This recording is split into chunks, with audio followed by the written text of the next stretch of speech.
আসন্ন বিপিএলে নায়ক শাকিব খানের দলের নাম হয়েছে ঢাকা ক্যাপিটালস।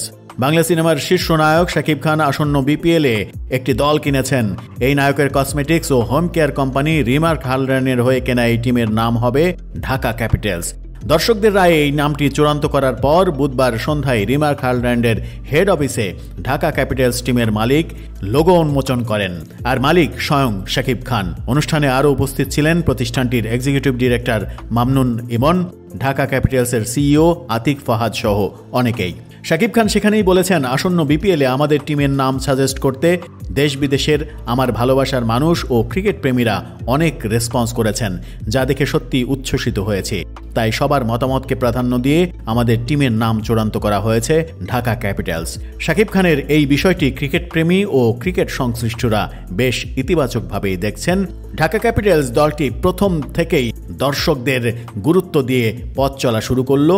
এই জায়গাতেই শাকিব খান অনন্য হয়ে থাকবেন বলে ভাবছেন বিপিএল সংশ্লিষ্টরা।